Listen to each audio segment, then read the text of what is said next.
Board of Commissioners meeting. If you all will, please make sure your phones are on silent so we don't disturb everybody. We'll stand for our invocation, pledge of allegiance. If y'all would, please bow with me. Lord, we just come to you so thankful, Lord, that we can approach the throne and we can call you Abba, Father. Lord, we just ask that you would be here in the midst today and lift this county up to you, Lord, and lift us up especially this morning as we go about making those decisions that would be befitting, becoming to not only this county but to you. Now, Lord, as always, we ask you just forgive us where we fail you. In that name and it's above all names. Amen. Amen. I pledge allegiance to the flag of the United States of America and to the republic for which it stands, one nation, under God, indivisible, with liberty and justice for all. All right, we'll move to the next item on the agenda, that is to adopt the agenda. But I do want to request making a change on the agenda. We have a couple of ladies here with us this morning that I reached out to yesterday and asked to come and speak to us in reference to something that's a major concern for a lot of people, and that's coronavirus. So if we could put them before unfinished business so that they can get back, because I know that they're extremely busy. Do I have a motion to... Oh, sir. Mr. Chairman, one other thing. I think we were going to remove from the agenda We're not going to remove it, we're just going to table it. Okay, gotcha. Thank you. So could I have a motion to add... All right, may I have a second? Second. All right, all in favor? Motion carries. Is there anything else we need to add to the agenda? No, we were going to, unfinished business, we were going to just, I think, table that. And then I think on item number 3, we may have... We'll table that too. Table that. All right. That's it. All right. So, hearing nothing else, may I have a motion to adopt the agenda? So moved. May I have a second? Second. All in favor? Motion carries. All right. You all had time to read the minutes from the February 25th, 4:30 work session. Any changes or anything needs to be? If not, may I have a motion to accept? I move to accept February 25th minutes as presented. Mr. Berry, second. Second. All right. All in favor? Motion carries. Minutes for February 25th, regular meeting at 6 p.m. You all read those and there's no changes. May I have a motion to accept? I make a motion we accept. Motion. Do I have a second? Motion and a second. All in favor? Motion carries. Thank you very much. Municipal comments.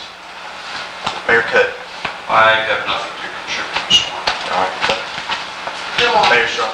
I have nothing really to contribute, but I need to get maybe some information on the projected timeline for the Hill Haven Road. I got a call yesterday from GDOT, and we may need to start looking at an alternative route for traffic if that road will not be completed before the Milton end of this year. I think it'll be finished before that period of time. Bill gives his comments on it. Bill Haven, I think it'll be finished before, the end of the year. Yeah, certainly. Yeah. Get a contract. Yeah. Thank you. All right. Thank you. City Manager Doug Westbury, Manchester. Thank you, Mr. Chairman. I have nothing to chair. Thank you very much. All right, next item on the agenda is constitutional officers. We have Sheriff Smith here today. Yes, just real briefly. I put some information in y'all's mailboxes. Of course, I had to take the back page and add an amended page to this. Okay. I hope all of y'all got the amended part. This verbiage, I guess we have to correct. But that's just to let you know how busy we were last year. Look, I know these ladies here, they talk about coronavirus. I probably already had it, didn't know it. Jail. You got to make inmates well before they can stay in jail. But, and two, I got one over at the hospital right now, and we go to RDM, and I'll tell you just, from the side that we deal with in the county jail, you get one that's got to go to the hospital, and then they tell us, hey, he's going to have to be here for 24 hours for observation. Because that takes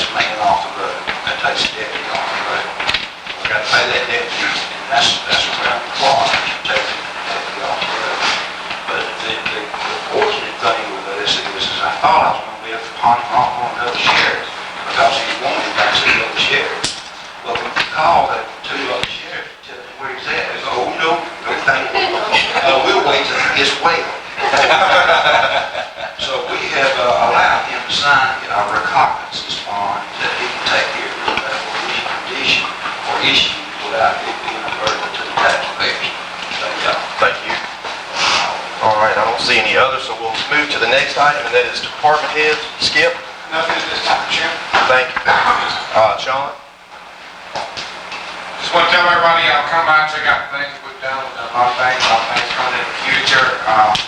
Also, Bradley has a play coming up in Manchester in April, about middle of April. And the animal shelter is going to be selling tickets to it. Y'all please come over, get a ticket, go to the play, check it out. It's going to be pretty cute, pretty funny. Y'all enjoy it. I wrote it. I heard. Thank you. Kathy? Good morning, all.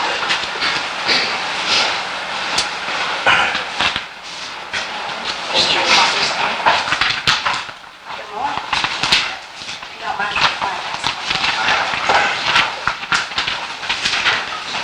Make it very quick this morning. You have our February permitting reports on any new builds or substantial accessory buildings.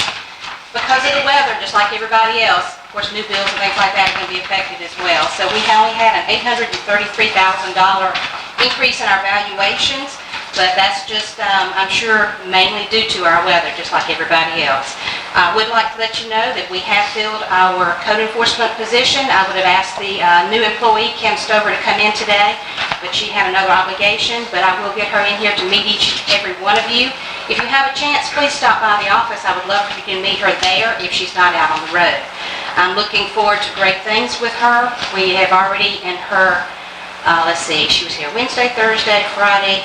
She's been here for 5 days, and she has done a substantial amount of work in taking care of a lot of things we're doing follow-ups on. We've got some new things that have come in. She's jumped right in and taken over and done an excellent job. So I'm really excited about the person we have for this position, and hopefully once we get caught up with what we've got on the books now, we'll be more proactive and maybe try to divide the county up into some quadrants and do more extensive search for other violations that maybe someone hasn't called in.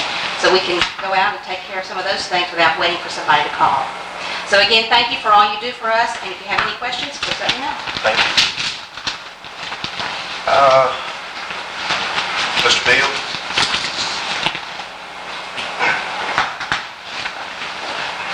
Chairman, board question. I'll try to be real brief. The weather's really played a huge impact the last couple of weeks on the roads. And Terrell and his crews are trying their best to try to get them patched and put gravel out some of these areas. And basically, we're waiting on gravel to arrive at some point. And over the last couple of weeks, we've incurred 8 more locations where we're going to have to replace some cross-drain pipes, and the roads are either at collapse or will be soon. So that's kind of the good news, I guess you could say. The fire stations are moving on quite well. They should be hanging sheetrock by the end of this week at Pebblebrook and Cove, and they've almost got the building tied in at Woodbury. So things are starting to move on real well with those. That's all I have right now. Thank you very much. Ms. Jane? Yes, may I give a report of the airline? Sure.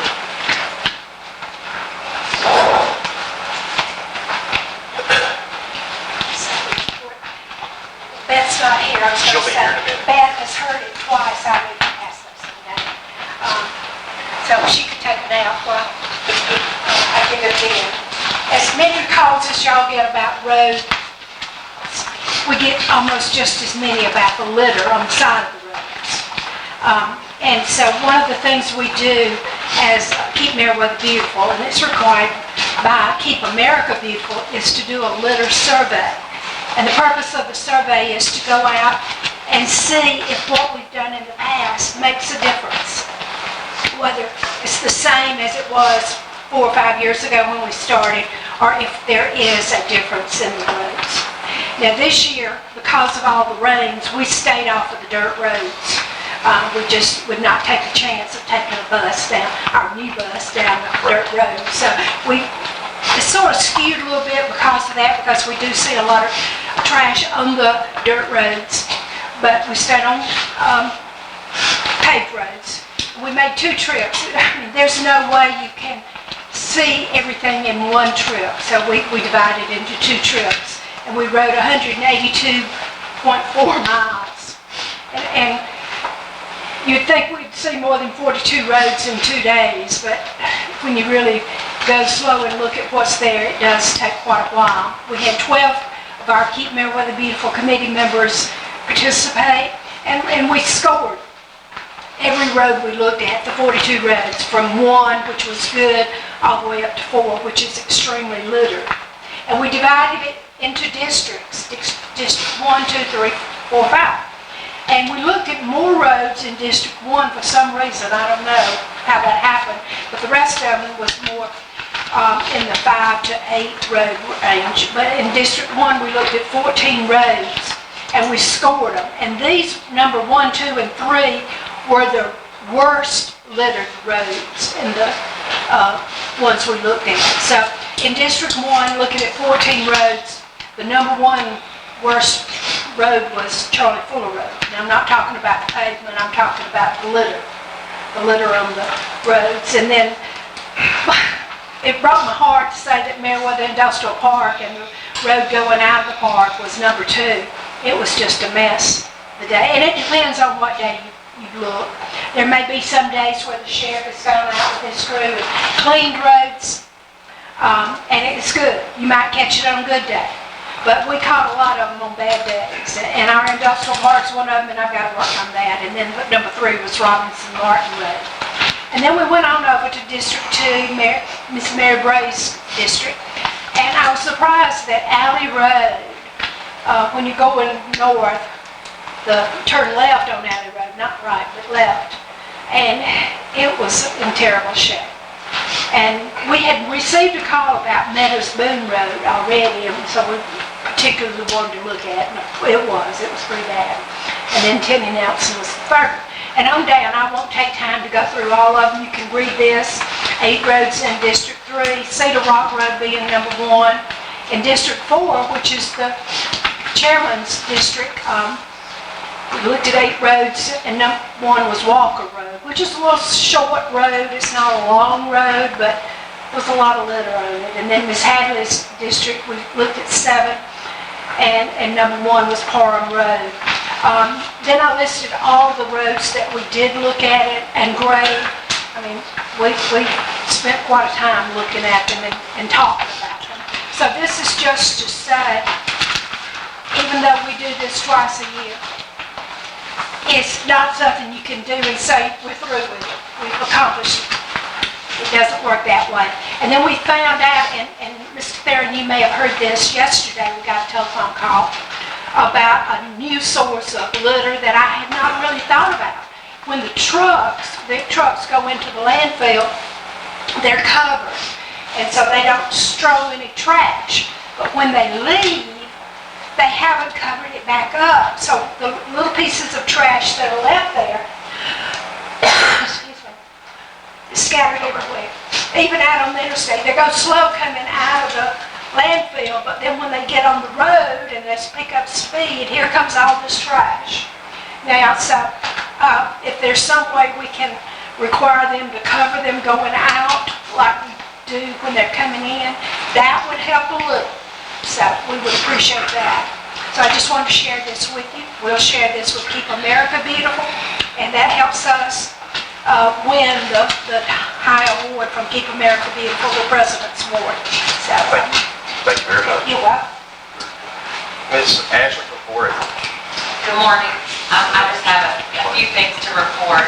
We started summer camp sign up with the state last week, and I'm happy to announce that we have over 40 Meriwether County students signed up for summer camp. And I don't think that Meriwether County has ever taken that many campers to camp. And we're still 3 months away from camp. So we have a lot more spaces that we can fit. We have met our Meriwether County quota, but of course I'm competitive and I want to get the other counties' quotas under our belt too. So I'm excited about summer camp. Onion sales are going on, so if you need some Vidalia onions, please let me know. I'll get yours, Charlene. And also tomato plants. We've planted about 900 tomato, we're hoping to get about 900 tomato plants. So if you need some tomatoes or tomato plants, we're selling those for $1. And all proceeds for the tomato sales will go to camp scholarships. Also, Farm Day is April the 17th at the Extension Office. And so all first graders in the county will come to Farm Day and learn about different ag commodities and different ways they can help ag. And hopefully we can teach them not to litter. So Ms. Jane will have to go through all those roads in Meriwether County. Thank you. Thank you. And Chief. Good morning, y'all. Real fast, run through some of the items here, the numbers we have. Our billing, for whatever reason, February, the shortest month, seems to be up from last year, about $12,000 up. So at the year so far, we're at 146, where last year we were at 133. So 75 for February, 63 for February last year, $1,000. 407 calls this last month. Structure fires were only 7. Most of those were not, large or full-blown structure fires, but fully involved. 24 MVCs seems to be up and busy for February. Still not sure how to track. I apologize. I usually request interstate calls, and we're still not sure how to track. There's no specific address. It's kind of hard to search that database even through our figures or through 911. So we're still trying to figure that out. Brush fires were only 8. A couple of things I just want to take time to brag on a couple of issues. One, I won't go into detail for the sake of discretion, but I think it deserves. I'm going to probably send maybe, if it's okay, you guys an email later.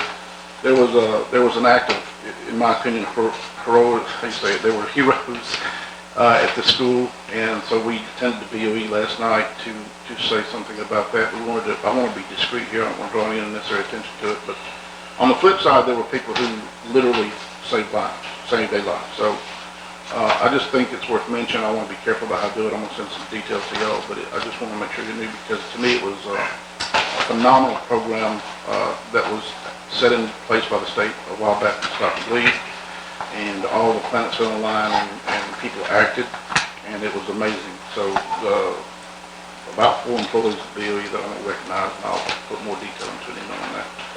I want to brag on Meriwether County. I'm not sure if he still is here. I will mention his name, Calvin Pike, who runs a maintenance shop that we're using now in LaGrange. And this is kind of incidental maybe, but we had a transmission failure 2 nights ago. And last night we put that truck back in service. We got a completely brand new transmission, got that thing in less than 24 hours and put it back in service. So, Ambulance or fire? That was an ambulance. In fact, our newest ambulance, so it kind of caught us off guard a little bit. But I was just impressed with Mr. Calvin Pike and Extreme from LaGrange, because they really did a phenomenal job, and that's clearly they were working outside of business hours to get that done. So I just wanted to mention their name right quick. So that's all I have. There's no questions. Thank you very much. Thank you. All right, next item on the agenda is public hearing. I don't think we have a need for public hearing. So we will welcome our 2 ladies from the Department of Health, District 4. We have Ms. Lori Roberts, who is the County Nurse Manager, and we have Ms. Amy Finn, who is the District 4 Assistant Director of Nurses. Ladies, if you'll come up, thank you very much for coming.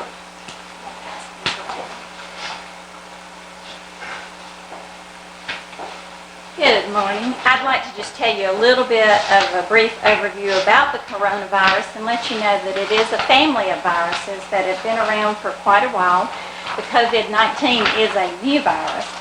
Back in 2003, we dealt with SARS, the severe acute respiratory syndrome, which was caused by the same family of viruses. And then in 2012, the Middle East respiratory syndrome was caused by one of the coronaviruses. So the paper I passed out to you tells the confirmed cases as well as the presumptive cases in Georgia. But at the bottom is really the most important part, and that tells you how to prevent any sort of respiratory virus, which includes washing your hands with soap and water, That sounds so simple, but it really is the best protection. If you don't have soap and water, hand sanitizer that contains at least 60% alcohol. Avoid close contact with people who are sick. Stay home when you are sick, and cover your cough or sneeze. And I'll let Amy take over. Okay. Thank you for having us. Like Mr. Redfield said, I work at the district office, and as you've probably been hearing in the news, this is happening so quick that we're struggling, but we're staying on top of it. What I'm going to do is share the situational awareness. We have a report every evening from the district office so that you're aware of what is going on now. First of all, District 4, we've been trying very hard with rumor control. The worry, and the fear is really what is hindering us right now, and probably in your community as well. But for the latest information, visit the Georgia Department of Public Health website as well as the CDC website. And the reason that I don't have handouts today is because the CDC, they're constantly updating information. So we're trying not to print a lot of things because we end up with old information because it's updated every afternoon almost. The main thing that we're telling people is if you're sick, to stay home. We have been getting calls from boards of education because they've had teachers that were in contact. From my understanding, the teacher that is in the hospital that teaches in Fulton County is still in school or went back to school, so she's been around a cohort of other teachers. So there's been a lot of concern about that, which we understand. And the other thing is that because of some of the things that have been advertised in the news, people think that I can just call up and say, hey, I need to be tested. Right. We are encouraging people if they have respiratory symptoms, illnesses, first of all, before you go to a doctor, make sure that you contact the physician's office. Before you go to the ER, contact the emergency room, say, hey, this is what I've been doing. But I can tell you, they're going to ask if you've been traveling. We're going to ask about the flu vaccine.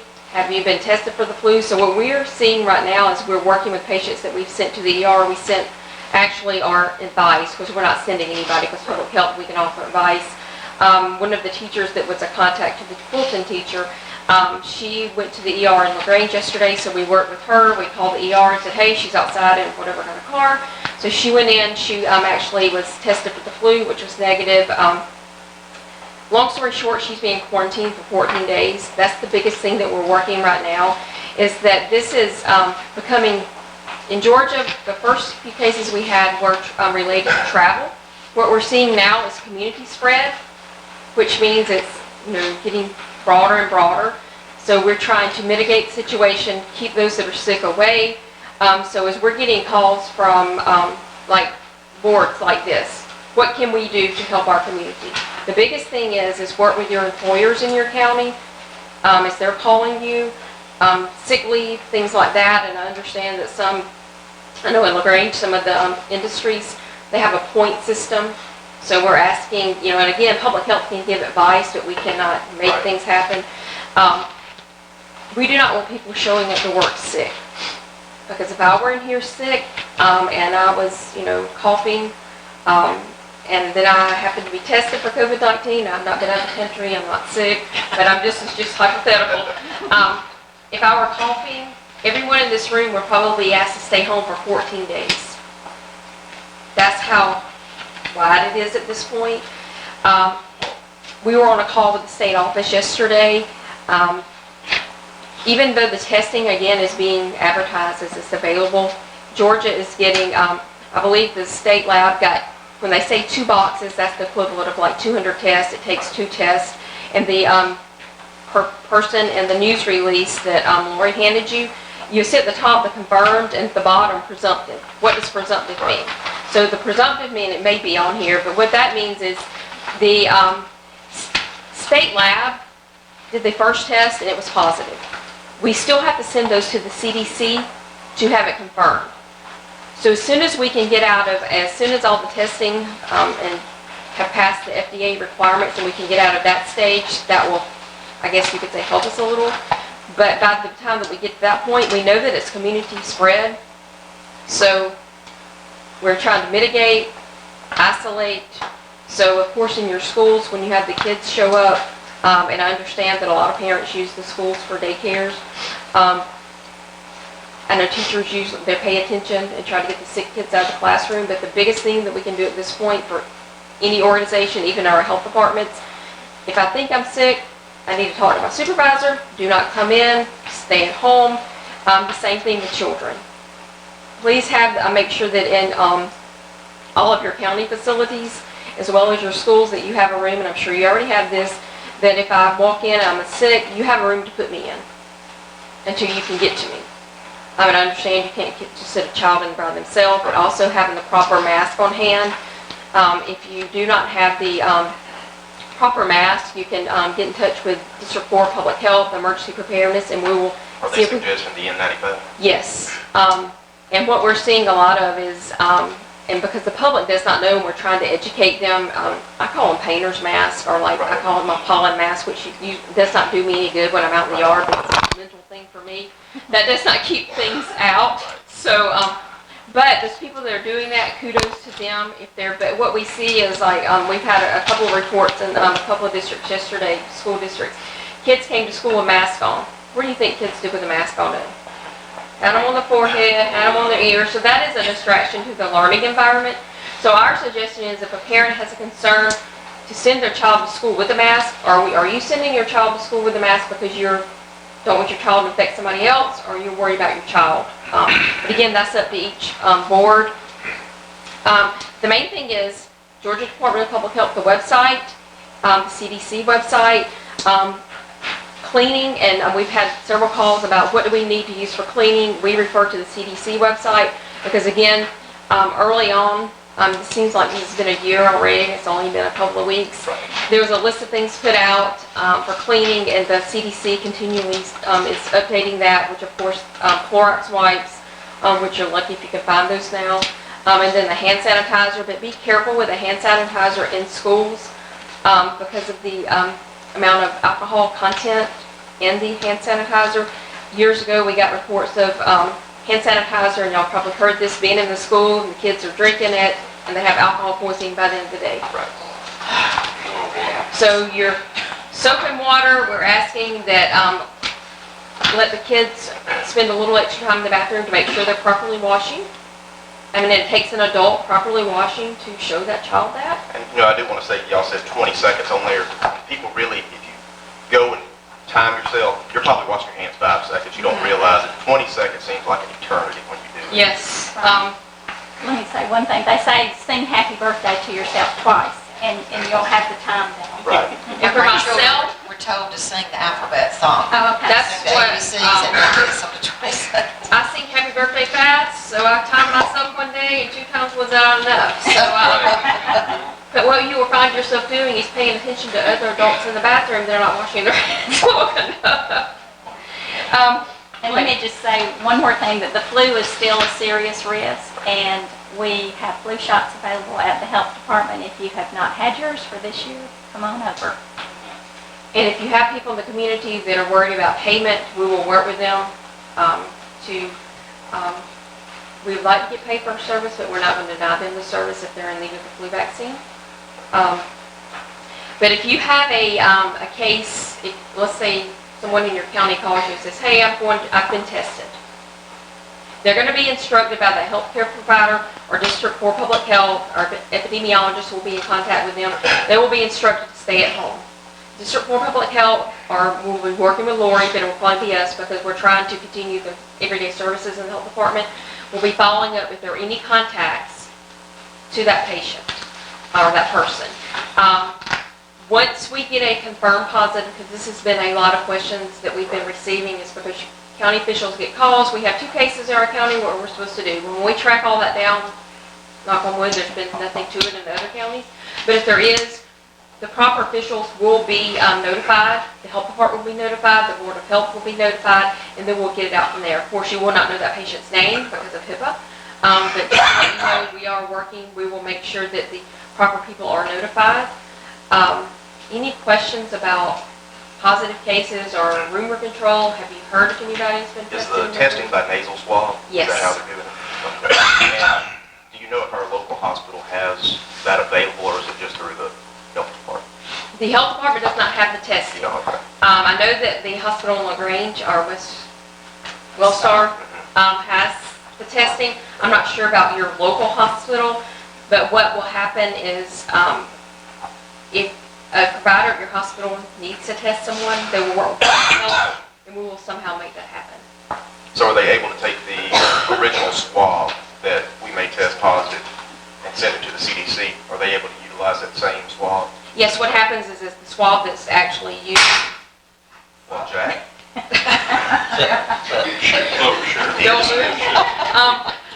It's sent to the Georgia Public Health Lab, and then it's also to the CDC. All right. So if we have employees within the county that have nasal discharge or a slight cough, they're to call you guys and Darren, would that be the best remedy? Well, we're going to ask them, because we have, we're very proud of us at our office. We've developed several things online through Teams, so we have just a line list of people. We're getting several calls every day from either employers, individuals. Hey, I've not traveled, but my sister traveled, and I've been around her, I'm sick. So that's the kind of calls we're getting. You can tell them to call us. We prefer that they, if they start out with Lori, she'll take the information, she'll send it to us, and we will call them back. If employers have questions, we will also talk with them, but ultimately we want to talk to the person or the patient. But yes, we're fielding calls all day long, but what happens is they will call in through our, and I don't have that number with me, I have so many different 1-800 numbers in my head, but I can get that for you. They will call in through that line. The call center at the district office will take all the information, and usually within an hour or so, we've been able to, because there's 5 of us constantly calling people back, to get, but also the state office continues to work. We don't see it getting to this point, but just to let you know how we are preparing from the state level as well as the district and for counties. You've probably seen in the news in the past and where we do drills and where we practice drive-through flu clinics. Our state staff is on our district staff is on a call this morning with the state, preparing so that if it becomes a need to do mass testing, that public health nurses will be actually in the pods. We will be testing standing outside the car. So that's what we're ramping up for. We do not see it, and the state has been very cautious about that. We do not see it getting to that point, but this is a good time for us to prepare for something like that.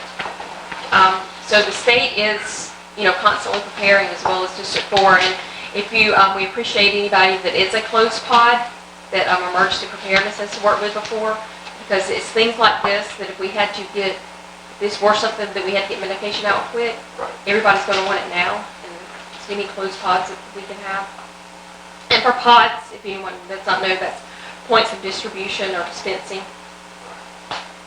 So do you guys update your website with the CDC's most current? Yes. Because, Skip, can we add Well, now, the Department of Public Health to our website, a link? Yes, I'm sure.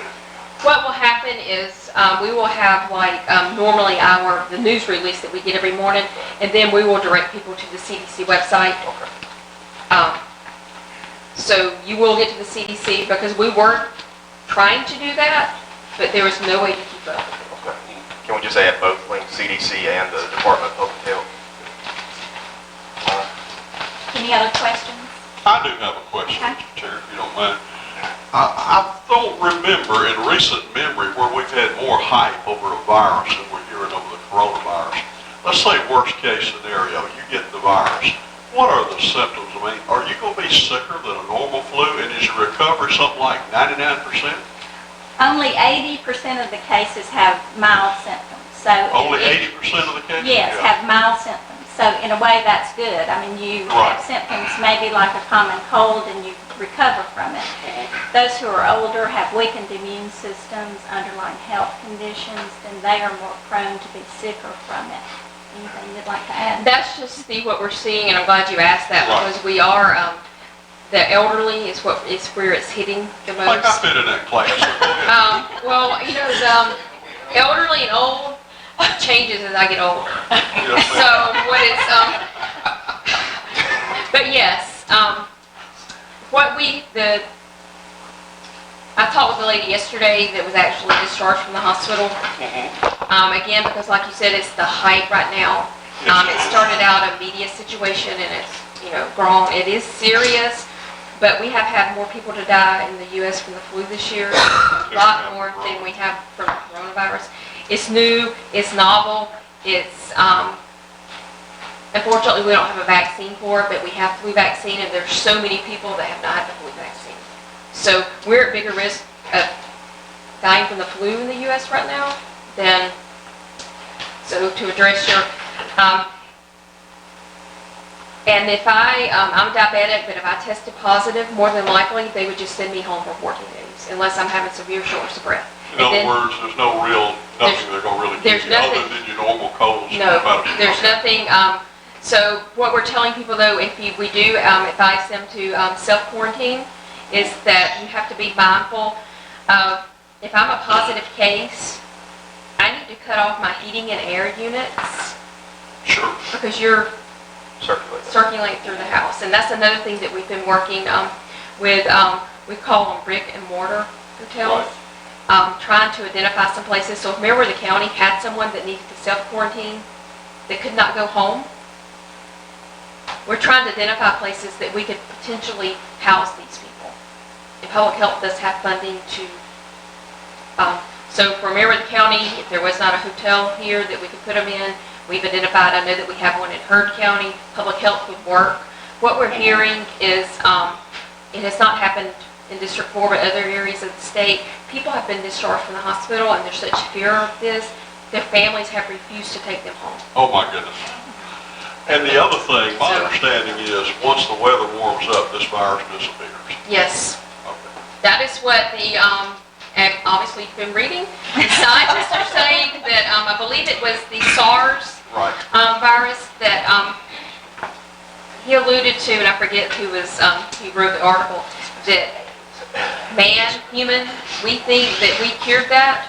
We didn't. The season changed. So we're hoping. As far as SARS is concerned, right? But I do have a question for you. The N95 masks, they do need to be a specific fit. I mean, you have to buy them on, they have to fit. And if we have a situation with an employee that comes in and sick and we need to isolate them to a room, can we get N95s to have in place just in case that happens so that we can give that person one while they're sitting in the room? We should be able to give you, I will talk with our emergency preparedness department, we should be able to get you some, and like I've been fit tested. You need to be fit tested annually, but for somebody that you don't know their size, a mask, as long as it's secure fitting as possible. But if you do not have those, I can work with our emergency preparedness department. We had, and you may have heard, and it's on the CDC website, the FDA has allowed us to use some that are expired. So that really benefited us. I was just thinking if we had some in one place, and y'all, these things are usually expensive, the N95s, they're not like the little cheap mask you can go out and buy. But if we had some in one location with one person responsible, if something happened, say if the chief somebody comes in, he has to put them in a room by themselves, would it be better to get that mask put it on that patient so it's not? And that would be better than not, yes. And for your, you referred to chief, EMS, fire. So do you have someone that can fit test your employees, but if you need that, if you reach out to public health, if you have someone that needs to be fit tested for your ambulance drivers, your firemen, because you probably heard I think there's 3 firemen in South Fulton that are quarantined now. But if you need help in your county fit testing, if you will reach out to public health, we may not make it happen today, but we can make it happen within a couple of days. If you have the equipment, I can help them fit test. Okay. And it's not good when it leaks, trust me. Actually, I think Lori has the equipment at the health department, so you probably just volunteered yourself.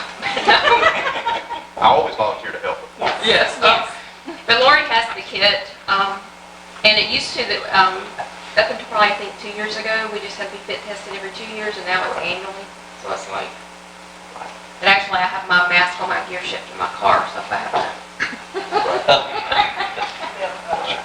But, I'm kind of like Mr. Buster, I fit into that senior category, but we'd be more concerned about my grandchildren. And there doesn't seem to be a lot of reported cases of children. Because children, what we have seen so far, to my knowledge, in Georgia, we've not tested any children because they've not fit initially what CDC wanted to test, but this is not what children are not getting this, it's the elderly. So, of course, we're concerned about the little ones, but unless they have a suppressed immune system, that's the other thing for your school system, is if you have children that you do, leukemia, or if they have something from birth, or if they do not have an immune system, those parents are probably already called to public health. I think Mayor Cuddy had a question. Okay. I do, and I apologize, I don't want to open this up but I'd like some clarification on testing. Okay. Where you go, now we had a presentation at our city council meeting last evening where we were encouraged not to go to hospitals for testing for a variety of reasons.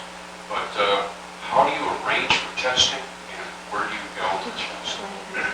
And under what circumstances would you think you needed to be tested? So what you all said earlier about calling in and somebody taking the call within an hour, you can call back and Yes, determine if I'm they gonna may need get to be that, tested or... And I apologize, I should know this by heart, but they can call to answer your question, and I'll get the number out before this is over. The 1-800 number to our call center at District 4. We will guide them as far as we can. Like yesterday, we had the lady, we guided her all the way to the hospital. Not meaning that we literally, but we got somebody on the phone at West Georgia Medical Center. But to answer your question, if they will call the 1-800 number I'm going to give you, we will assist them.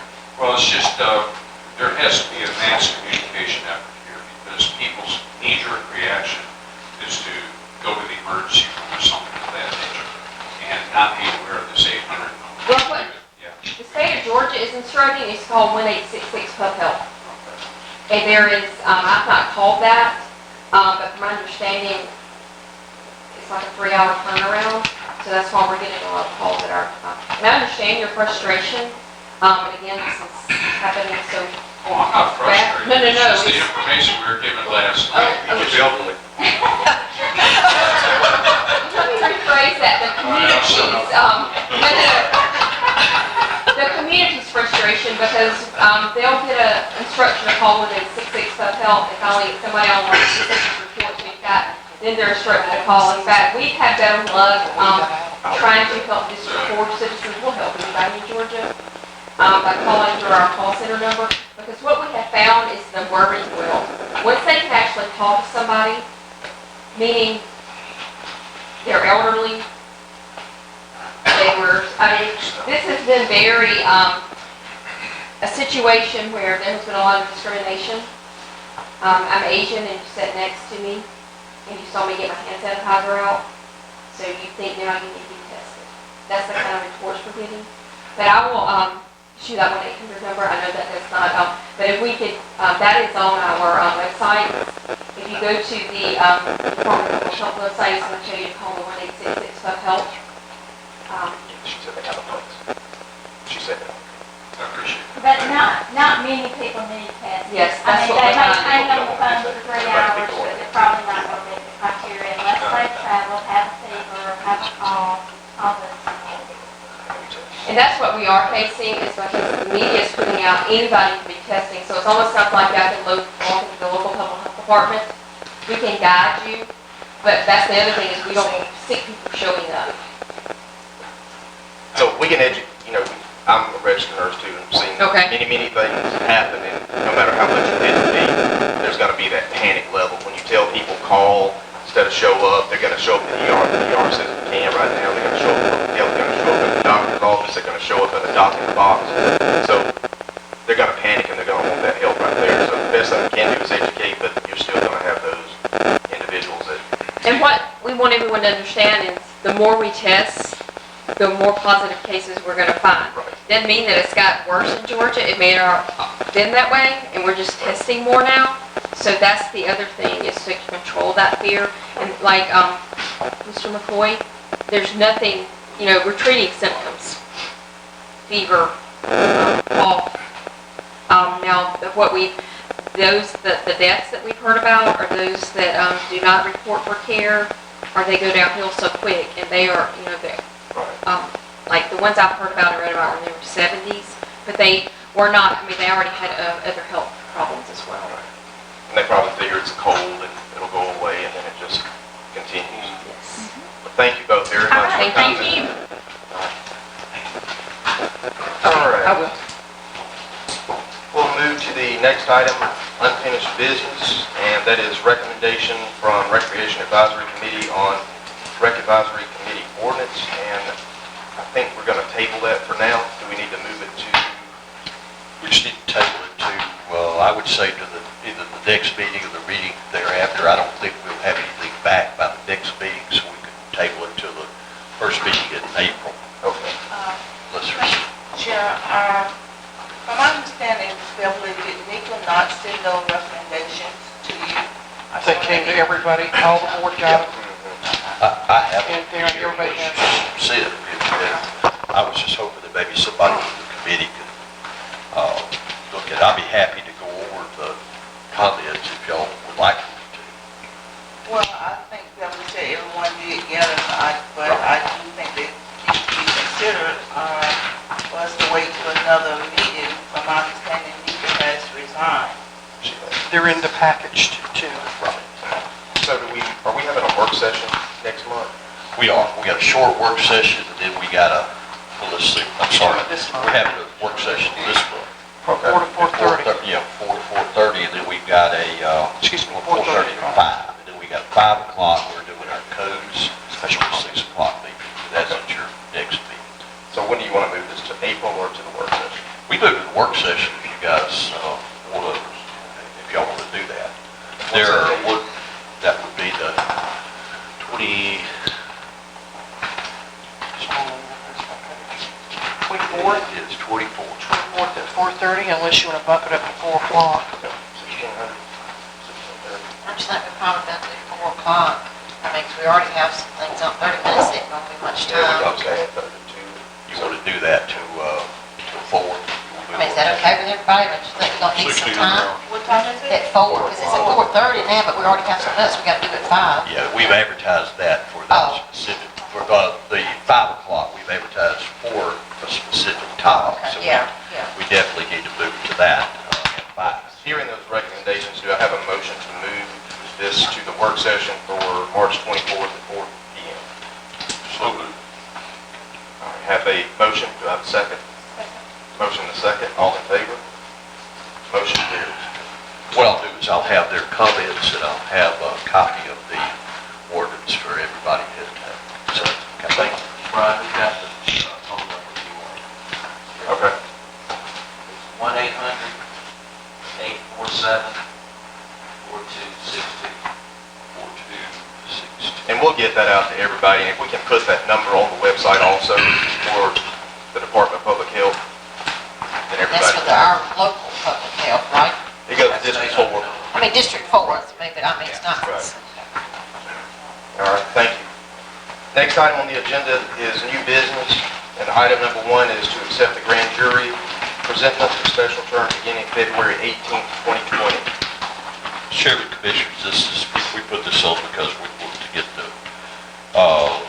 minutes of the grand jury presentments into the records here. Pretty straightforward. They did indicate there was some leakage at the courthouse, and we certainly understand that already, and we're talking about how to go about doing that. Bill and I talked about that as late as yesterday. So my recommendation is that you accept the presentations for the record. All right. Hearing the recommendation from Mr. Day, do I have a motion to accept? I make a motion we accept the grand jury recommendations. Have a motion, do I have a second? Motion and a second, all in favor? Motion carries, thank you. All right, item number 2, approve section 5311, Public Transportation Service Agreement for the operation of Three Rivers Regional Transit System between Meriwether County Board of Commissioners and Three Rivers Regional Commission, and pay local portion invoice for $5,500. Mr. Chairman, Commissioners, this is really a contract that goes through June 30 that we back again to, once their new fiscal year comes in. And the $5,500 or whatever it is that is half a year for the agreement. I've looked at the agreement, everything is in order with that, it's consistent. They are picking putting up a new bus, a replacement bus tomorrow, so it'll be here. We signed the power attorney for them to be able to pick it up on our behalf, so that would be good. My recommendation would be just execution of this and continue the program. Here in the recommendation, Mr. Gay, we have a motion to approve. So moved. Have a motion, do I have a second? Second. Motion and a second, all in favor? Motion carries. Thank you. Item number 3, we probably do need to table. Request from Manchester to obtain approval of City of Manchester grant and EIP loan for a new business. I don't believe Manchester's had a chance to discuss it amongst themselves, so if we move it to the first meeting in April, will that work? Okay. So, What is an EIP? I wasn't familiar with that. they can ask a couple of times. They came last year for one, and we did that for a new business coming in. It's a loan that they can provide to that business, correct? The EIP stands for Employee Incentive Program, with DCA, minimum Employee, number of sorry. jobs Incentive. created. And it's just a revolving loan that the city maintains. I know we got so many acronyms, I wasn't sure what that Yeah. acronym was. Thank you. It probably stands for about 30 more. All right. So, may I have a motion to table the request from Manchester until the first meeting in April? Which is April the 8th. April the 8th. So moved. All right, motion, do I have a second? Second. Motion and a second, all in favor? Motion carries, thank you. All right, item number 4, approve intergovernmental agreement between Meriwether County and the City of Manchester to allow the county to conduct the 2020 municipal general elections for the City of Manchester. Do you want to continue with that one? Yeah. Okay. And I have talked to the Board of Elections on this. Everything is fine. This, basically, the county Board of Elections will take care of all the, qualifying the election, et cetera, and the city will contribute $2,500, I think it is, back to the county to cover this cost. We recommend approval of that. Here in the recommendation, Mr. Gay, do I have a motion to accept? So moved. I have a motion, do I have a second? Second. All in favor? Motion carries. All right, item number 5, 2020 budget amendment number 1. Mr. Chairman, y'all have in front of you the budget amendment number 1. This is basically a housekeeping exercise. In the budget for the current fiscal year, the board approved up to 2.5% merit raises for employees. And this is the accounting entry to move the money from employee benefits line item to the individual departments and student officers to correct their budget line items. This will enable us to begin the process of the budget for next year. That will be good before you know it. Yes, it will. Thank you very much. So hearing that, do we have a motion to accept the 2020 budget amendment number 1? We have a motion, we have a second. Second. Motion and a second, all in favor? Motion carries. All right, moving on to the next item is a report from our finance director. Mr. Chairman, you got the report, the general fund is still kind of drawn out. 911 is, I think this month it'll probably go over 200,000, which is really good. And I've been really surprised at how the state has worked the program. In the past, the individual carriers reported and paid the counties and cities directly.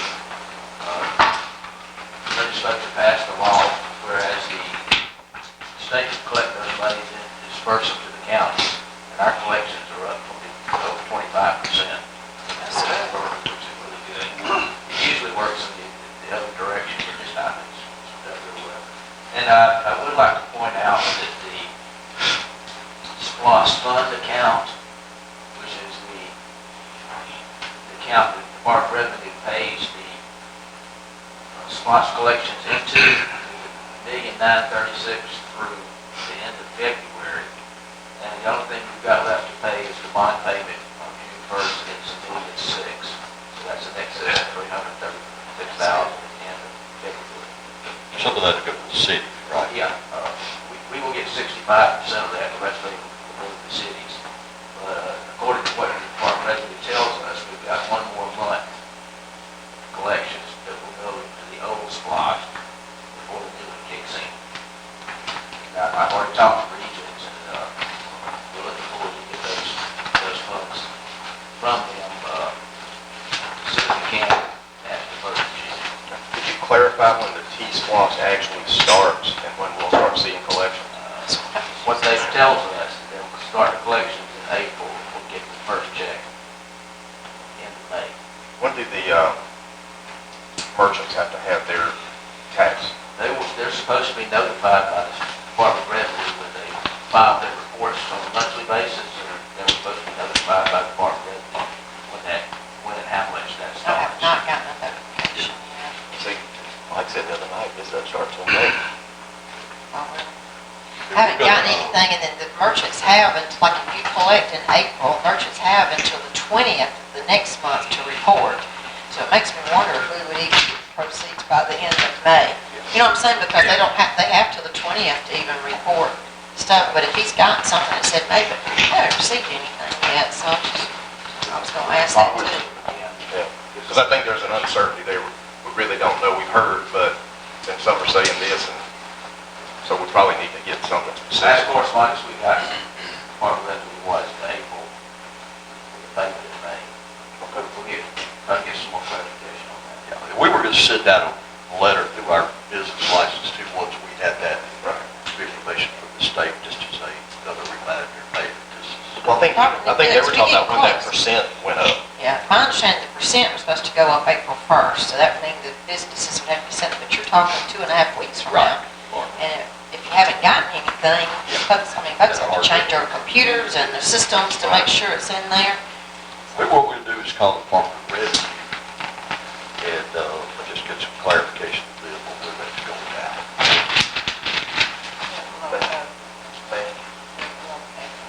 Mayor Glover?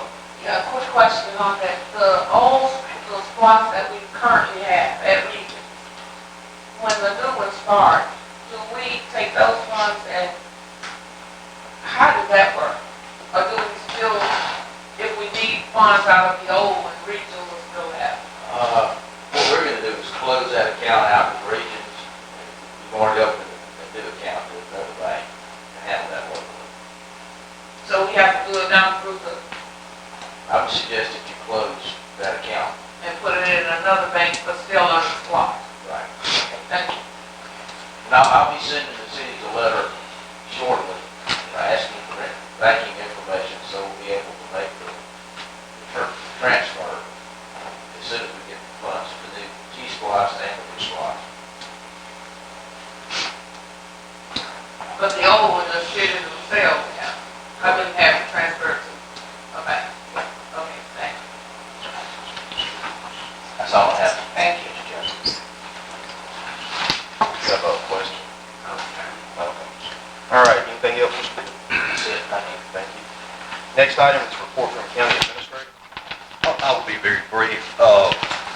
Continued over the SPLOST, we really do need to have a work session similar to what we did with T-SPLOST, to talk about SPLOST and what we do utilize it for. We've got some needs that we currently are very urgent, and we just need to talk about that. We'll try to work on that program, but I don't know. I hate to keep having workshops, but maybe in April, we have another workshop, maybe we devote that to SPLOST, where we can talk about how to spend those dollars. The last meeting in April. Last meeting in April, that works for you guys.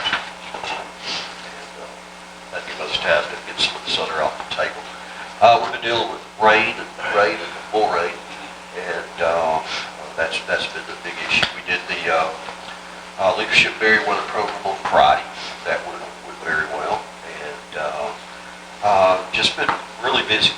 And that's really all I have. Okay. Thank you. Thank you very much. Next item, report from county commissioners. Commissioner Hines.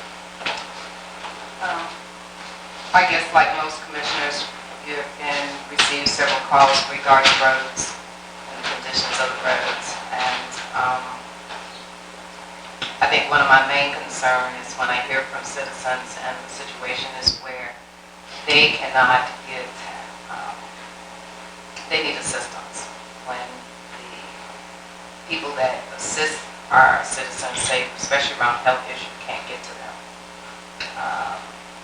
I just feel like we're going to have to look at how we're going to address our road situation.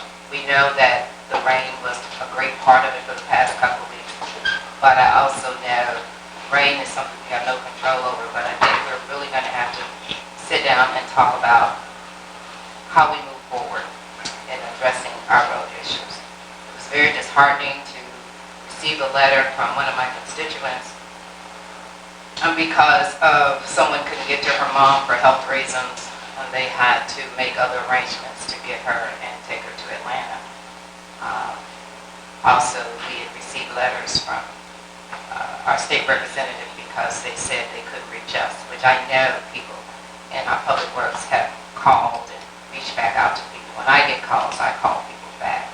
So I do want the citizens to know we're being as proactive as we possibly can, but I also know that we too are going to have to look at this and more in depth. We're going to have to look at other options, because whatever we're doing right now, it's just not giving us the best results. So we had a situation where a citizen could not get EMS, couldn't get to them? They have someone to come to their home on a regular basis to assist this person, like a CNA or something like that, and they were not able to get to the individual.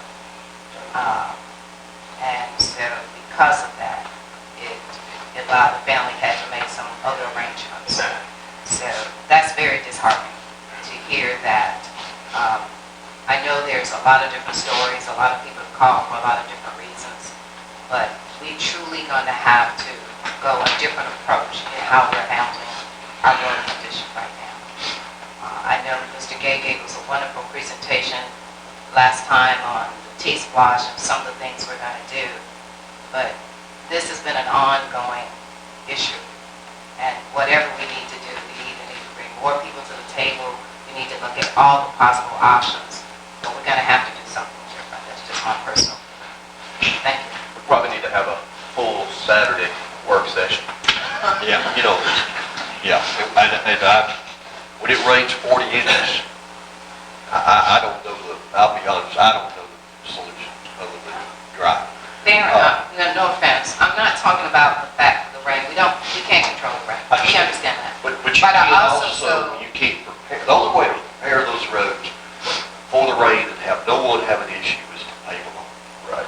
Well, what I'm saying is we're going to have to come up with a plan more intense to know how we're going to go about paving more roads. Right. Our citizens have just voted for the T-Splosh. Right. And I know you've explained to us what we can do with that T-Splosh, but we're going to have to come up with something where the citizens can see results. Right. That's all I'm saying. Yeah, I understand. Thank you. We have had some issues, a lot of the calls I've got just for the board's information has been, people are they're refusing to bring my mail. Well, you know, some of the carriers are determining that bridge is unsafe. Well, I go out and I look at the bridge, I even got out, parked my truck, got out of the bridge, nothing wrong with the bridge. Now, I do know that they had some other issues, but, you know, the Postal Service will have to work with us too. They used to have a, you know, motto, hey, we deliver in rain, sleet, and snow, and now they don't want to drive over a bridge because they don't like the way it looks. You know, but, and if there is anybody that has medical issues or health issues, I can assure you, we will get them emergency care, emergency response. Yeah. We will make that happen. Because if they couldn't have got that, then they could have called 911. We probably should have got to them and got them out. And a lot of times with the home health, I mean, sometimes there are critical situations, but most of the time they're at home because it's a much lower level of need. And if you had a small car, I would say there were roads, no doubt, would pass. And they could probably even call the county office and we could probably get them down there if we needed. Well, there was a lady during back, I can't remember when the rain event it was, over the Christmas holiday a few years ago. We went over in my truck, a person truck, to check on her and make sure she was okay. And, you know, and she was fine, but she was kind of trapped too. So. And it's unfortunate, it really and truly is, Yeah. I understand. So we do need to get together, probably have a 8-hour work session. Yeah, we may need to do that, because we're going to have to talk about more details on the program. Thank you. Commissioner Bray. like Commissioner Hines called about the roads, but I do want to ask the sheriff, and maybe he can enlighten me on this. I did receive a call the other day where they were using their dirt bikes to go up and down the road, and they was really tearing up the road. So I guess my question to you, from my understanding, she called the sheriff, I would assume, that would any charges be against these people for tearing up the roads on these dirt bikes? Good question. Glad you asked me that. Let me point something out to you. This past weekend, we responded to Andrews Mill Road. And the county's been up there putting fresh gravel up there on that road.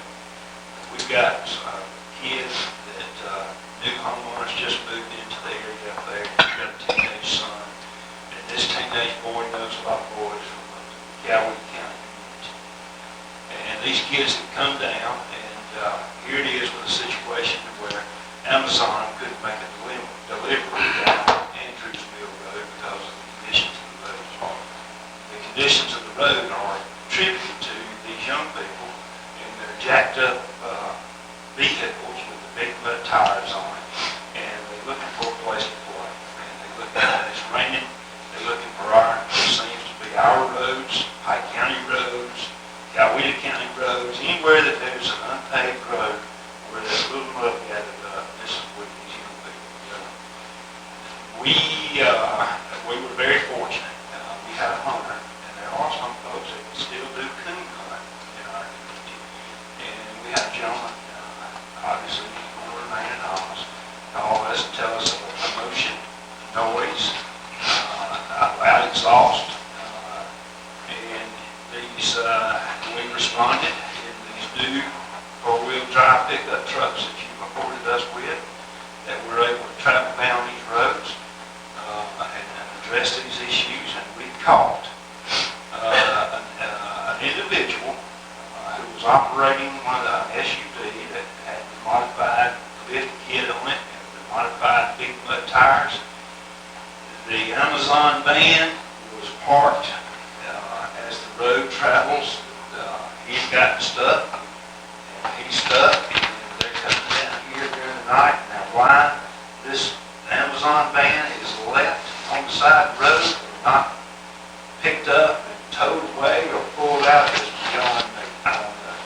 But this van, this cargo van, was left.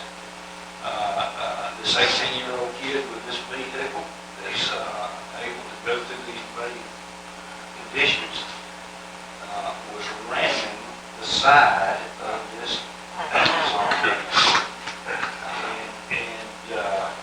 And as our deputy is approaching, of course, everybody's still not used to us driving these pickup trucks. And these kids were not alarmed by approaching headlights, not knowing or aware that it was us who had been called.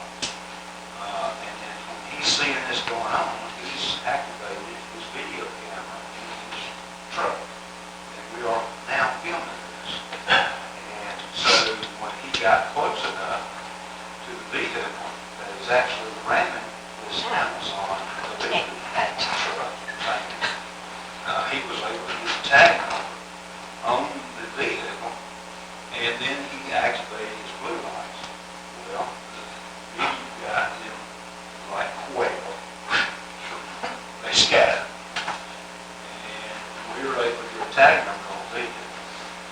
I know I made a long story out of something that probably should have been shorter, but the chase was on, so to speak. And we didn't chase him because we're not going to tear up our vehicle and the conditions of this road. But this young man at 18 years of age, he was actually airborne. You can see him in the video. I get this video to get away. He's airborne as he's jumping these ruts in this mud. And so, not meaning blind bush to us, it didn't mean a whole lot to him. He was able to get away, but we had the most valuable information that we could get to locate and identify him, that we had his tag. Two have been arrested. We're looking at additional arrests, possibly. Two have been arrested, possibly four more. We have communicated or going to be communicating you all to find out what it cost for us to put fresh gravel on this area, in this road that has been repaired. We're gonna get those costs because we're gonna ask for restitution for the load of what that gravel cost, or whatever amount of gravel it took to repair that road there out here tearing it up. So, if you ain't calling 911, we ain't knowing about it. You got to call. You got to call us. We're going to respond. You can remain anonymous, but we are responding. If it hadn't been for this gentleman in the area, honey, we never would have known this. You got to call. You can remain anonymous. You don't have to do anybody your name, and we'll do the rest. We have the equipment now that we are capable of getting to these roads, thanks to you all, with these four-wheel drive capable vehicles. And this is a result of a phone call from 911 that turns out that we made two arrests, with additional arrests probable, that are going to be resulted from this incident itself. Now, they tore up this van, this transport van. They busted the windshield out of it. They're ramming inside of it. And this thing got cargo in it. But it is, it blows me away to think that a driver would leave that vehicle there with cargo in it and leave it there for a period of time. 5 days. This van had been out there 5 days. And of course, we're not going to ride all of the dirt roads. We're not riding all of the dirt roads, but if you're riding and seeing it, it don't look right, obviously, let us know. But yes, this is what we're doing. I'm sure the insurance provider of that van will go after them too, so. Absolutely. And these are teenagers. These are 18 years of age. That's what bothers me the most, is let's have the right to They're do not from something. our area. I mean, They're not from our area. They're coming into our area. They're coming into the Pike County areas. They're coming to our areas where we're rural and we have a lot of dirt roads. And this is where they're quite. Well, I understand about the 18-year-old, but what about like the 16-year-old, 17-year-old driving the actual four-wheeler that's just out there on the road, tearing the road up? Well, yes. This patient on the other side of Greenwood actually, where she complained that she said that, not calling any names, had complained several times. They're drinking, they're smoking, they're keeping up noise down there on the road. Yeah. These teenagers that I'm talking about here now, of course, we've contacted parents, and the parents downplay what their kids may be involved in. They don't know what they're involved in. They're out of sight of the parents. Well, probably smoking a little pot, probably drinking a little beer. Okay, well, you know what, parents, probably coming out of your pocket for what it's going to cost to repair that Amazon thing. But we have parents definitely. Now, let me tell you what makes a parent more upset than anything. Catch that 15-year-old, 14-year-old, 16-year-old on that motorcycle at ATV, and we call either them to come get it, or we call a wrecker to come get it. Because when we call a wrecker, of course, they wouldn't want them to, the parents to come get the child or the teenager. But then we get into the parent's pocket, because he's got to pay that toll bill. Now, 16-year-olds, 15-year-olds, 14-year-olds, they go to juvenile court. Don't do that no more. Don't get out there and tear the road up no more. So we get into that parent's pocket by calling that tow truck. Now, that's the message that that parent gets, because it did cost them something. Now, if we go to juvenile court, we make a case for tearing up the county road, what you gonna get out of that 14-year-old? Other than maybe go out there with a yard rake or a shovel and repair what it's got. But then you gotta have somebody to overlook it and oversee his activities and making sure he's getting it done. But it's frustrating to us too, in our system of justice at times, because we don't feel like that the punishment is severe enough to get the attention of those that are violating it at times as well. is that a road around here? Yeah, it might probably be your district as, opposite Oval Road, Whately Road. On the stove, on what's the other one? Whately. Whately.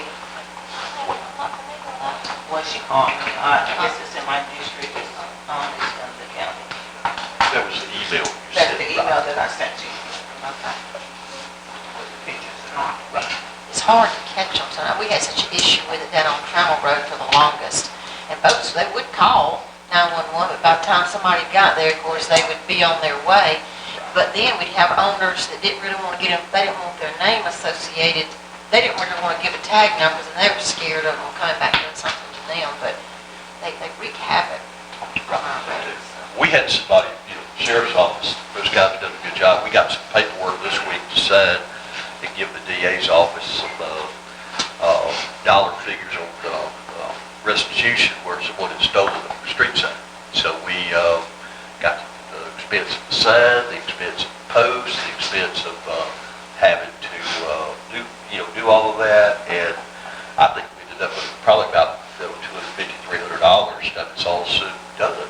But I appreciate the work the sheriff's office is doing to recover that, and the DA's office is doing. I say, they can do it, the DA's office has got to make it stick. Right, You yeah, know. yeah. Well, and two, we've made 2 arrests on 16 mailboxes. We've made 2 arrests on that. Just tearing up mailboxes. These are teenagers. And taking road signs for whatever reason. Yes, I don't know why. Thinking they can melt down that aluminum. Put it up in their room. Resalvageable metal businesses are supposed to be contacting law enforcement in order to get those signs coming to the recycling businesses. They're supposed to be reaching out to law enforcement to report that. Well, as a teenager, I certainly wouldn't want the law called on me, but I'd been more afraid of my parents. Oh, You know, what they would done, they found out I was doing something like that. I mean, we all got to work together on this stuff. I would kill them. I think that's the difference today. All right, well, thank you. Commissioner McCoy.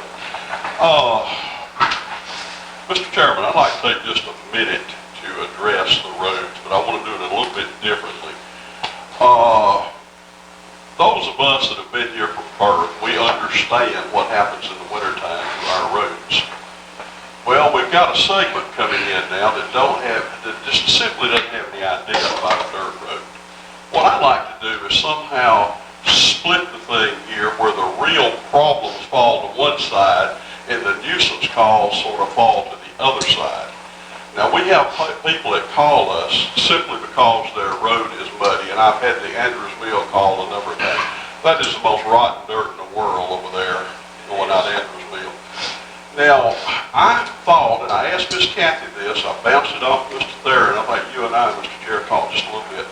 Is there some way we could put some kind of, and Nathan, pay attention to this, some sort of disclaimer when they come in to get a permit to build on a dirt road or even a paved road that's somewhat suspect, saying, listen, and you can wordsmith it however you want it to. In the winter months, you're probably going to have some problems with this area, this road. Dirt roads get muddy, especially when you're looking at, I've heard as high as 38 inches in the Piedmont in Georgia. And have them sign that saying, I understand that this is what I'm going to face in the wintertime. I think it would help us, and I throw it out today, so I want y'all to be thinking at a later date we'll bring that up and talk about it again. But I think it would help us if people just simply understood, because a lot of people that we're getting in on some of the dirt roads have only lived on city streets. We've had one person who called and said the realtor told him the county was Well, about. I talked to somebody this week too that said the realtor told them that road's gonna be paved, and I said, that should be giving you pause right there. How could they ever speak that road's gonna be paved? But it happened in my district too. Yeah, I got a road in Warm Springs that individual sold it, and he told them that the county would take over that road and they would pave it one day, and I mean, that's probably been 30 years ago, but. I think we all agree the ultimate would be to have every road in this county paved. But if we are looking towards doing the calcification process on these roads, once we get this T-spot, we may not be looking at this situation that to that extent as it is now. Yes, I think it will be better. Now, I did ride some of the roads that have that process. They did pothole as well, and there were people playing on those as well. But it's a You lot might not have better. had the ruts though in it like you would in one that's just strictly mud, Right. you know? And, you know, some of the thing is the mud is just so slick. I mean, it is. Now, one day of drying, I went down a road, I think it's up in your district, on Thursday morning. It was almost impassable. Now, our guys went out and put some rock out there. I went back either Friday afternoon or Saturday, I can't remember which, and with a little bit of sunshine we'd had, the whole condition of the road had changed. It was passable, you could get through, it was amazing in that short period. What you might could do is add something to the building permit. Nathan can certainly tell us if it says, I acknowledge that I'm building Exactly. on a dirt road, and that there are no current plans for the county to pave that. And I think at least you have something in the In reality, when we get the call, the most we can probably do is send gravel out there. You can't send a motor grader out there in the wintertime. Sometimes it's so wet, you can't even really send gravel because it'll run out too, and just getting there. So, That was just a thought. I would just like for us to kind of mull that over for a while. Okay. And I That's think all. something else we could do too, back to Commissioner Hines, where she was talking about the individual not being able to get out. We know that particular road is a bad situation when it rains, so maybe we need to do some type of annotation and have a list to where we know specific roads have certain impassable routes when things happen, so we can make sure the citizens there are safe, and maybe put that on first of the list of ride, and make sure when we have these downpours that everybody's okay and getting there. I know Bill and Tyrell did a lot of riding, and they tried to fix those, worst spots. Trouble is that you've got one that's not too bad, and the ATV riders come in, or the heavy truck riders, and it goes from passable to not passable. And, but I think we're doing that, and there are no problem areas that we know this is going to flood, or that's going to be a bad situation, but yes, you're right. And we may need that Saturday to talk. We'll probably about that'll just be on roads. All right, Commissioner Hadden? Just a couple of things. This Saturday is the 14th, and the City of Warm Springs merchants are going green.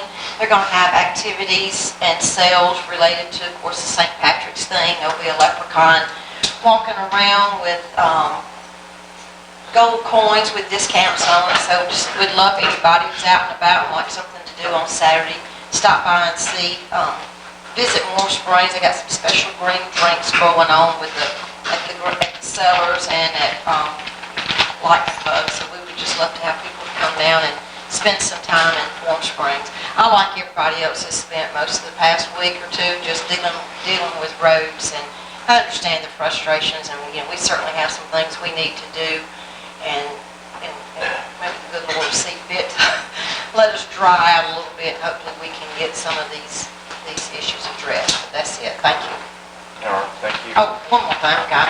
The census, that the push is going on for the 2020 census. Allison has done a good job of organizing us here, and Carolyn's taking the lead in that. But Miss Mary, in the next week or so, we should be getting the 12th through the 20th is what they said. you should be getting your notifications. I was able to speak to a pretty good sized group this morning to get some information out to them. So hopefully everybody will take the time to be counted. We have some signs in there too. And there are some signs. I did put some up in Manchester and Warm Springs this week already, so. I'm going to grab one and put that because I live in a major thoroughfare. Sure, I'm going to grab one and put there for us too. Yeah. I was going to do it yesterday, I have my hands full. I understand. Just remember that's coming up. Thank you. Thank you. And I'm a big animal advocate, and y'all probably know that, work with a foundation that does a lot of donations to this county for the animal shelter and different other counties as well. Don't have the specifics on this yet, but you can put it in the paper. I've sat down with Sean, and we have come up with a date of April the 18th. What we're going to do, there are a lot of animals that evidently with storms and things like that, that run away, get out of the fence, disappear, they can't find them. And somebody had placed a post on Facebook saying they wish that the county would do something for these individuals. So foundation that I work really well with, I reached out to them that day and said, what would you think if posted a free microchipping for every citizen in this county that has animals? It's not microchipped. And the individual opened up her purse and said, you have my blessing, do it. So April the 18th, we will be doing a free to all Meriwether County residents with pets that are not microchipped, that want to have their pets microchipped. And that way, if the animal gets lost, they can scan it, whoever picks it up, if it's an animal shelter, what have you. And it will not be any cost to the taxpayers of this county. It will all be donated through a charitable foundation.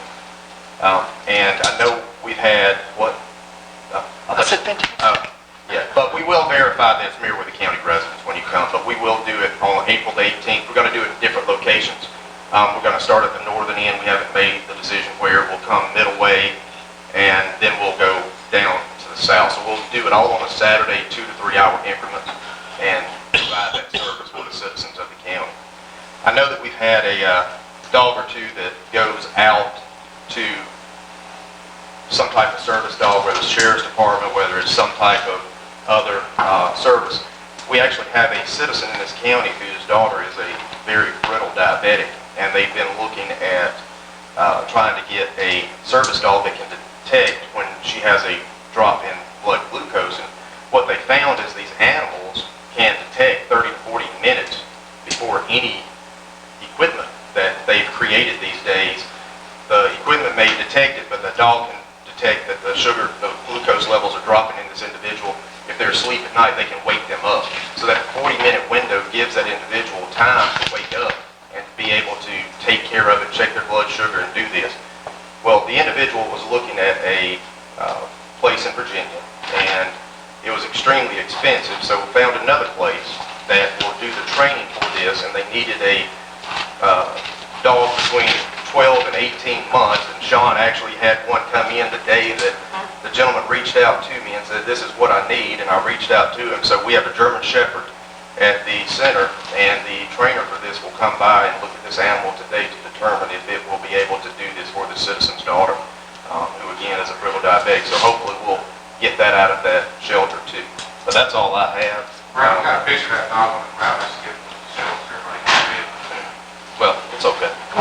It looks like a German Shepherd. But thank you. And report from the county attorney.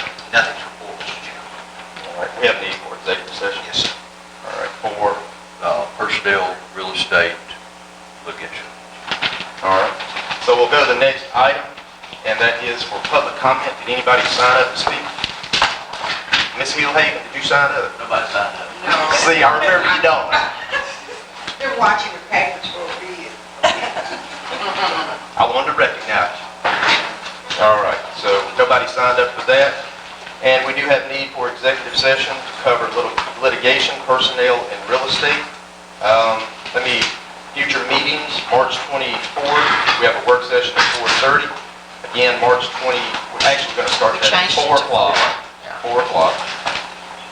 And then we have our special call meeting at 5 p.m. on March 24th.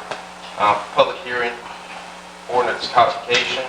And then at 6 p.m. on March 24th, we have our regular scheduled meeting. We were going to change that work session to 4 o'clock. Yeah, we did. Yeah. All right, so we do have need for executive session. Do I have a motion to go into executive session? So moved.